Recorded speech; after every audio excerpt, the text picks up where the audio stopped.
Boa tarde, sejam bem-vindos ao Santo Tirso em 30 minutos. Como habitual, temos o engenheiro Castro Fernandes, o nosso comentador. Boa tarde, engenheiro. Boa tarde. Hoje começamos com um tema que tem sido habitual e cada vez mais faz parte da vida dos tircenses, os buracos. Desta vez vamos falar do mau estado das vias em Sequeiroa. A freguesia de Sequeiroa teve recentemente a ampliação de rede de saneamento. Algumas destas obras aconteceram em vias que tinham sido recentemente requalificadas. Terminadas as obras, as vias foram remendadas, entre aspas, algumas com desníveis visíveis, que é o caso das vias em paralelos, e as de Alcatrão com grandes buracos à vista. Mais um caso de buracos no concelho. Sim, quer dizer, eu passo muitas vezes a Sequeiroa, porque ou vou, por exemplo, à Carreira, ou vou mesmo para a Vila das Aves, e escolho ir ali por Caniços, e depois de Caniços vou à Ponta Pinguela e entra-se bem. Até para fugir ao trânsito da Estrada Nacional. Sempre o fiz, antigamente, e agora faço também.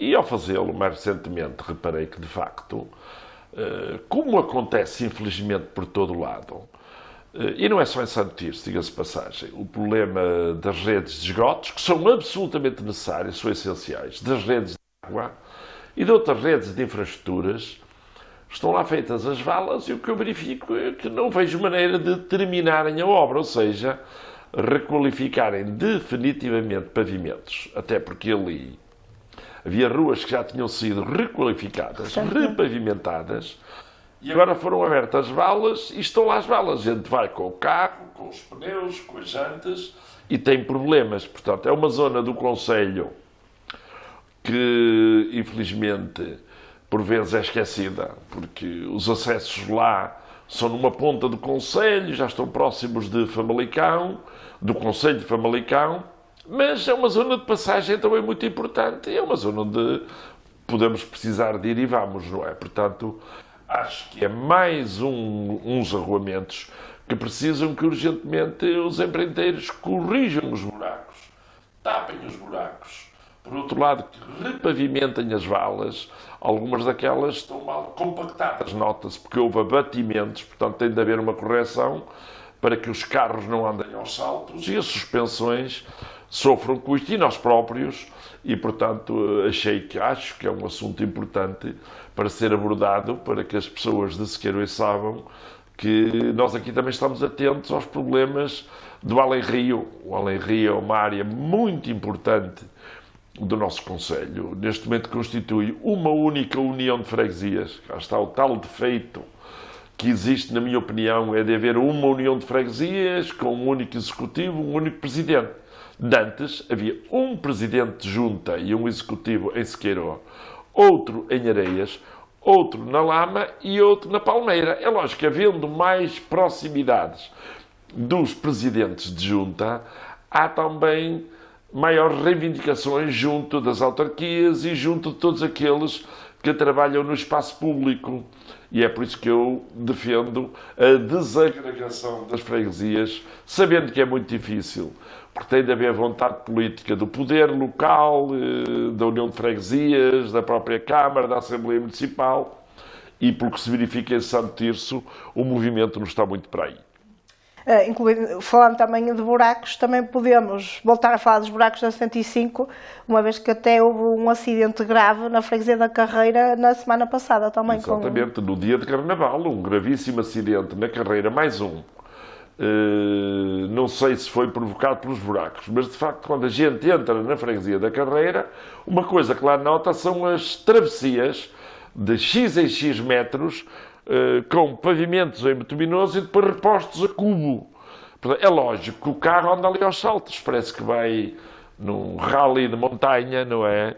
E por ali fora não há maneira de se ver as obras terminarem, é semáforos a pararem o trânsito para que possam passar os carros uns pelos outros, porque em certas zonas só circula num sentido. Por ali adiante até Água Longa, portanto, há uma necessidade absoluta de acabar aquela obra que dura há anos. É uma obra, de facto, muito negativa para os cidadãos. E eu recordo uma coisa muito importante. Dir-me-ão assim, há alternativas? Mas a estrada, chamada Estrada da Serra, que vai ter à Camposa, não é alternativa, porque é mais distante, tem muitas curvas, ao sobe e desce, não é alternativa. E Ainda mesmo, bem recentemente se viu... e mesmo também que se houve lá for por dentro das freguesias, as freguesias também estão em obras, acabam Claro, por ser ali o mesmo problema. na zona de Guimarães também está em obras e lamelas. Mas, por exemplo, em relação à estrada que vai ter à Camposa, ainda no outro dia, fruto daquelas curvas, o pavimento está relativamente bom, mas o senhor despistou-se e faleceu. Também foi há poucos dias, portanto, aquilo é uma zona onde se passa, mas não é habitualmente. As pessoas são obrigadas a ir pela estrada 105, pela Agrela e para a Água Longa, para ir para a autoestrada, para ir para a Alfena, para ir para o Porto, para ir Mesinde, porque não pagam portagem. Assim como, não pagando portagem, é menos um custo que tem. Por outro lado, há muitas pessoas que se deslocam. Os transportes públicos, nomeadamente os autocarros, os pesados, que vêm do Porto até Guimarães e de Guimarães até ao Porto. E ali aquela zona é uma zona que não se compreende como está a demorar tantos anos. Já se fizeram infraestruturas e outras zonas do Conselho, na 105, fizeram-se infraestruturas também de água, de esgotos, no Conselho de Guimarães e não houve tanta lentidão a seu problema. Porque estas obras começaram para a rede de água, sei lá, para a rede de esgotos e para a rede de água há uns 6 ou 7 anos e nunca mais param. E pergunta-se porquê é que estas obras não param? Porque mantêm-se lá os mesmos buracos. Não tem havido chuva, é uma sorte que desaparece muita chuva. Pois, aí os buracos são muito maiores. E depois acontece, como aconteceu numa noite, que 10 carros pararam exatamente porque tiveram problemas. Portanto, a 105 é uma rua estruturante do Conselho de Santo Tirso. É uma rua fundamental. Une, como já disse há pouco, Porto e Santo Tirso e Porto. Portanto, urge terminar com estas obras e compete ao poder político local, compete às empresas, compete às estradas de Portugal resolver de uma vez por todas o problema, porque os munícipes que pagam os seus impostos, que pagam os impostos para os seus carros, não têm que andar permanentemente a recorrer às oficinas mecânicas para reparar os carros que lá se avariam. Ainda por cima, a variante, a tão prometida variante, também não vemos o desenvolvimento no caso. Variante, agora com a mudança do ministro, possivelmente, quase que as coisas se calhar voltaram a estar a zero. Os estudos para a variante, segundo a informação do Sr. Presidente da Câmara e do Sr. Ex-Ministro Pedro Nuno Santos, eram apresentados até dezembro do ano passado. Estamos praticamente em março. Ainda não há estudos. Pelo que soube, e pelo que é público, na última Assembleia Municipal, o Sr. Presidente da Câmara disse que ia pedir uma audiência ao novo Ministro das Infraestruturas, João Galamba, para lhe expor o problema. Eu penso que, entretanto, o assunto já deve ter sido tratado com o Ministério. Portanto, as estruturas do Ministério sabem muito bem o que é que Santo Tirso pretende, o que é que precisa. Não será difícil falar com o Ministro João Galamba e eu espero que o Ministro João Galamba diga alguma coisa sobre esta aposta, que é uma aposta que eu acho que é fundamental, que é de prolongar as variantes à cidade de Santo Tirso até à rotunda da autoestrada em Água Longa e a partir daí ligar à autoestrada porque era uma grande necessidade. E aliviava a 105, sem portagens. Sim, se calhar. Até acabava por desviar algum trânsito, era da A3. Pois desviava. Não, desviava da A3 sem portagem. E desviava também da 105, que é que neste momento tem mais carga de trânsito e tem os problemas todos que eu falei.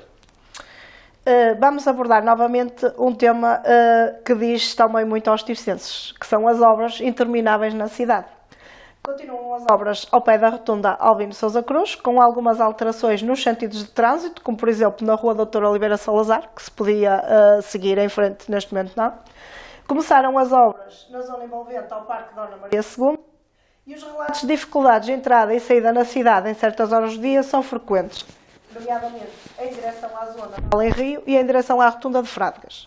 É certo que as obras podem ser de melhoramento e modernização das ruas, mas os tircenses já estão pelos cabelos com a demora das mesmas e com os constrangimentos causados. Não, o grande problema que está a existir neste momento em Santo Tirso são as demoras no acesso à cidade e as demoras na circulação da própria cidade. Quando digo os acessos, os que estão piores neste momento é o acesso, de facto, de quem vem do Além Rio, quem vem do outro lado da Ponte Nova, e do outro lado da estação ferroviária e quer aceder ao centro, neste momento tem duas alternativas. Ou a seguir à fábrica de Santo Tirso, volta à direita e vai pela Rua da Indústria e vai parar à Rua José Bento Correia e vai ao hospital ou então vira para o centro, que é uma volta muito grande. Os autocarros fazem agora todos esse trajeto. Ou então vem cá acima Soeiro Mendes da Maia, onde abateram as árvores, não se viu mais solução nenhuma, havia muita urgência em abater as árvores, mas nunca mais foi apresentada solução nenhuma técnica para o que vai suceder. E então vão pelo Museu Municipal e entram para o Parque de Dona Maria II, que é uma entrada difícil, é talvez a mais demorada de todas.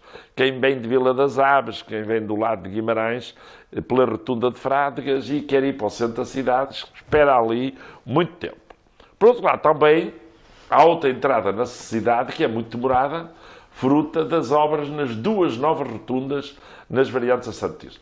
Essas rotundas são necessárias, mas de facto eliminaram várias hipóteses de circulação, nomeadamente para o centro da cidade, através da chamada 104, que é a estrada que vinha antiga, que vinha da Portagem e que ia ter à Cortel, que vai ter ali ao Pingo Doce e ao Continente e dali até ao Mercadona, para referenciar melhor para as pessoas que conhecem bem. E, por outro lado, há também o problema da rotunda de Ermida, que estão em obras, atrofiou muitas saídas e, portanto, há também grandes problemas na entrada de quem vem da Portagem. E isto, de facto, causa dissabores às pessoas, muita espera, muitos engarrafamentos, muitas situações até de litígio. Algumas obras não são feitas com muito cuidado e estão mesmo em cima da via por onde circulam os automóveis e a gente circula ali ao lado dos aterros e teme que pedras rolem para a estrada. Onde havia duas vias acaba por haver só uma e as pessoas temem o choque frontal. E depois há outro problema, é que muitas dessas zonas não estão minimamente iluminadas. E isso também é perigoso, principalmente de noite, principalmente para quem entra pela autoestrada, pela Portagem para a cidade de Santo Tirso. Portanto, tudo isso, acompanhado das obras que de facto se prolongam eternamente na Avenida Sousa Cruz, na rotunda do Albino Sousa Cruz, na Rua Soeiro Mendes da Maia, um pequeno troço de 20, 30, 40 metros. Tudo isso está, de facto, a impedir muitas coisas e está a arranjar os problemas. Por outro lado, há alterações ao trânsito. E eu espero, isto é a minha opinião, que não se arranje um dia aí um problema e que estas alterações que tenha havido ao trânsito que sejam aprovadas. São regulamentos de trânsito que têm de ser alterados e têm de ser aprovados na Câmara e, em algum caso, também na Assembleia Municipal. Não basta o despacho do Presidente da Câmara. Embora haja competências delegadas, a lei permite competências delegadas no próprio Presidente, há outras que são da responsabilidade da Câmara, mas há outras que são da responsabilidade da Assembleia. E se houver um acidente, e se houver alterações ao trânsito, a culpa dos acidentes pode ser imputada à autarquia por não ter alterado os regulamentos. Isto é um assunto muito importante, porque estes problemas já não se põem hoje, põem-se há muitos anos, e o que eu vejo de facto é que têm sido feitas várias alterações, vou falar um bocado numa, alteração ao trânsito na Rua Oliveira Salazar. As alterações que estão a ocorrer também no Parque de Dona Maria II, nomeadamente na Rua Francisco Sá Carneiro, o atrofiamento, se me permitem, da Avenida Sousa Cruz, a pedonalização e a criação de zonas de coexistência na Rua do Olival. Portanto, essa zona toda está, de facto, muito embrulhada e é bom que nos lembremos que já está quase a fazer 2 anos que algumas dessas obras começaram. Pois aqui é que não acabam umas e já começam outras. Exato. A Rua Pires de Lima, Fernando A. Pires de Lima, morei nessa rua 26 anos, sei bem, também foi outra que foi extremamente estreitecida. Os passeios não precisavam de ser tão largos. Precisam de ser largos porque ali é uma zona de crianças e, portanto, e de jovens, e é bom. Mas diminuíram muito as zonas de estacionamento, atrofiaram muito as vias. Os autocarros para passar uns pelos outros são verdadeiras tangentes e às vezes lá vai o espelho. E quem diz autocarros com carros e pesados com pesados e pesados com autocarros. E, portanto, toda essa zona, de facto, não ata nem desata. Eu acho que aquilo não tem tido um ritmo normal de obra. E isso afeta, nomeadamente, todos aqueles que querem circular, nomeadamente de automóvel. Por outro lado, e torno a referir, que no Parque Dona Maria II, com a eliminação da zona de estacionamento da rua do parque, quem desce até à rua Oliveira Salazar, do lado esquerdo, foi alargado também o passeio. Ali nem é zona de grande presença de pessoas. Foram eliminados dezenas de estacionamentos. Para o comércio aquilo não é nada bom, na minha opinião. Porque o parque de estacionamento mais próximo que existe é na Albino de Sousa Cruz. As pessoas têm de andar muito para estacionar o carro. O que foi garantido é só metade do estacionamento que lá existe. E ali até era uma zona de estacionamento pago. Era uma zona útil porque permitia que os utentes fossem à loja do cidadão, às finanças, à segurança social, ao registro notariado, à conservatória, tratar tudo e tinham ali locais onde podiam parar e sendo pago é mais rotativo. Portanto, ali justificava-se pelo menos o pagamento e não estava mal. Agora não percebo porque é que alargaram tanto aquele passeio. Possivelmente devem prever que ali vai abrir alguma escola com centenas de alunos para ali circularem, ou algum equipamento público muito importante, mas eu não estou a ver esse equipamento, nem sei onde, nem quando. Portanto, penso que, na minha opinião, às vezes podemos parecer demasiado repetitivos, mas por um lado há as alterações que houve ao trânsito, por outro lado há alterações que houve ao estacionamento, por outro lado há a alteração que houve ao perfil dos arruamentos, e por outro lado há as obras eternas. E tudo isso não ajuda à mobilidade das pessoas, chamada mobilidade suave. Usa-se umas palavras muito bonitas, mobilidade suave é um termo interessante. Santos tem um plano de mobilidade urbana sustentável, com o qual, em certas situações, as pessoas concordam ou não concordam, nomeadamente com as zonas cicláveis, onde não circula nenhuma bicicleta, mas, por outro lado, há que ultrapassar estes casos rapidamente e fazer com que eles andem para que as pessoas não sofram tanto e não percam tempo. Por outro lado, há outro aspecto. Há ruas que foram feitas recentemente, como as ruas do parque, ou até a própria Avenida Sousa Cruz, não tem muitos anos, e não percebo como é que foram. Alterar aquilo tudo, gastar dinheiro, quando aquilo estava bem, estava recente. Dir-me-ão, mas aquele dinheiro eram fundos comunitários que havia para a Praça Conde São Bento e para a Praça Camilo Castelo Branco. E como as pessoas reclamaram muito, porque eu rapar a Praça Camilo Castelo Branco, não é Camilo Castelo Branco, Coronel Batista Coelho, a Praça das Esplanadas dos Bares e a Praça Conservadora, iam cortar as árvores, que foi muito reclamado, já não puderam fazer as obras. E aquele dinheiro foi aproveitado. E eu diria, então aproveitam-no com outros fins mais positivos e não andar a refazer obras que não estão feitas há muito tempo, que serviam as populações, que até tinham os pavimentos em condições.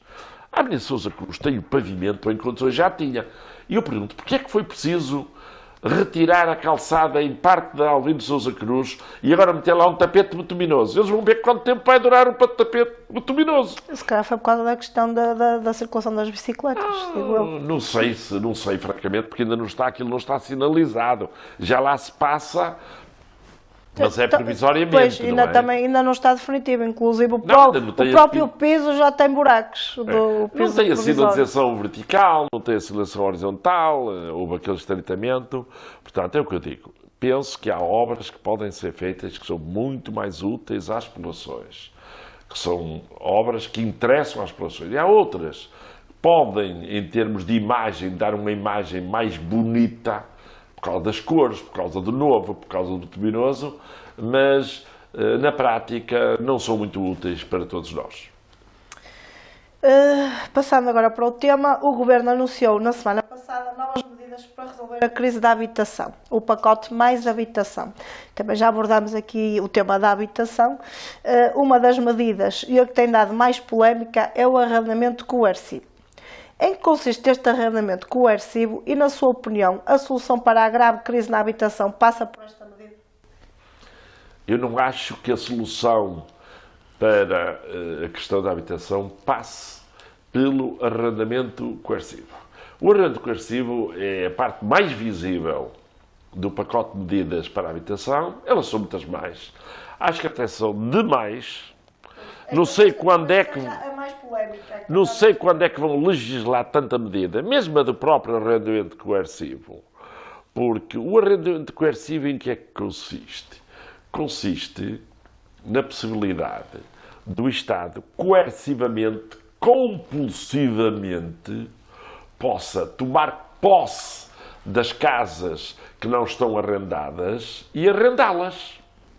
E depois pagar rendas aos senhorios. Bem, isto que parece um assunto simples à partida, tem à partida um problema muito importante, que é o problema constitucional. Se é constitucional, o Governo, o Estado, tomar posse de casas, fazer obras e arrendá-las. E onde o senhorio dono, e o direito à propriedade privada é um direito constitucional, praticamente não vai ter hipótese de reagir. É uma imposição, é uma atitude de força. E é isto que tem dado muita confusão, muito problema. Incluindo, falam em casas de volutas que precisam de obras. Sim, mas o valor de casas, o número de casas de volutas de que se fala em Portugal, eu penso que é excessivo. Falam em 700 mil casas de volutas. Ainda no outro dia esteve a ver um programa da TVI que concluía que as autarquias todas do país apontam para 5 mil casas de volutas. Todas em conjunto. Porque será que casa de voluta é uma casa de férias? Será que casa de voluta é uma casa de imigrantes? Portanto, é preciso ter cuidado com isso. Pois. Porque as pessoas têm direito a ter o seu apartamento de férias na praia. As casas de imigrantes e casas de férias e casas de pessoas deslocadas estão fora estão excluídas não, desta... Para dar os 700 mil tem de incluir essas. Se calhar, de volutas, para mim, são aquelas que realmente Sim. estão já com aquele aspecto que ninguém vive lá há anos. Como eu digo, a TVI fez um programa e andou a identificar tudo. E mais ainda, o que a TVI identificou foi vários prédios do Estado abandonados há dezenas de anos. Sim. Um deles ali na Avenida de França, que era antigo Distrito de Regulamento Militar, e um outro, que era propriedade das Forças Armadas, que é na Figueira, que está abandonada há 15 anos. Portanto, não faltam para aí prédios do Estado completamente abandonados, antigos quartéis, edifícios, portanto. E esses deviam ser os primeiros a ser recuperados. E sim, depois recuperados e depois arrendados. Exatamente. Ou vendidos também. Não, porque eu até li que até as próprias igrejas que estejam de volutas podem não escapar a esta medida. Quer dizer, estamos a ver alguém a viver numa igreja. Não, isso quem diz isso está a dizer coisas que não têm a mínima razão de ser. Não. O problema das medidas coercivas existe em alguma legislação portuguesa. Referem-se mais às questões dos prédios que estão arrendados, que não têm condições de habitabilidade. E, pela lei, as câmaras podem executar obras por conta das senhorios e descontar na ronda que os arrendatários têm de pagar. Mas isso faz-se em casos muito extremos. Em todo o país não há muitos casos a resolver-se por aí. A nova ministra, eu penso que é muito jovem, não tem experiência na área da habitação. Mesmo a experiência dela política tem 6 anos, ela era secretária do secretário de Estado de então, e foi subindo, foi para secretário de Estado da Habitação, agora é ministra. É muito jovem e penso que apontou para medidas muito duras. E eu penso, mesmo com as verbas que estão previstas para isso, aliás, o Estado também se propõe comprar casas para arrendar. O valor do orçamento, esse valor é da ordem dos 900 milhões de euros. Se começarmos a fazer umas contas, percebemos que o número de casas que vai resolver mesmo a comprar daria umas 20 mil, 30 mil casas, que não resolvem então o tal problema que dizem. O problema da habitação é um problema muito grave e é por aí que devia ter começado. O problema da habitação é grave, primeiro porque as rendas estão a atingir valores absolutamente incríveis. E se calhar também muito pela falta de outras opções e não, e o problema é que, de facto, o mercado não tem feito casas novas que cheguem. Os privados têm feito algumas casas, mas nada que se compare ao que era feito aqui há uns 10, 15 anos atrás. O que é que sucede? As casas que são colocadas à venda são muito caras, portanto, para se aceder a um T3... Aqui em Santo Tirso são centenas de milhares. 200, 300 mil euros. Quem é que pode, mesmo correndo de empréstimo bancário, pagar uma prestação mensal dessas? Por outro lado, as casas, não há casas para arrendamento. E a própria autarquia, diga-se, desde praticamente 2010, que não faz casas novas em Santo Tirso.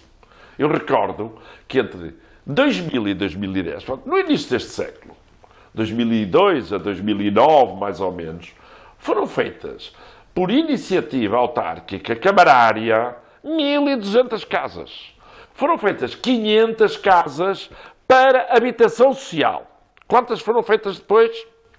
Nos últimos 10 anos, que eu saiba, nada especial. Depois, foram feitas 700 casas nos chamados contratos de desenvolvimento para habitação para venda a custos muito razoáveis para quem compra. E por isso é que foram todas vendidas. Isto em acordos feitos com o IRU, Instituto da Habitação e da Regeneração Urbana, e com empreiteiros que as quiseram fazer. Portanto, antes de mais, é preciso que se lance programas de construção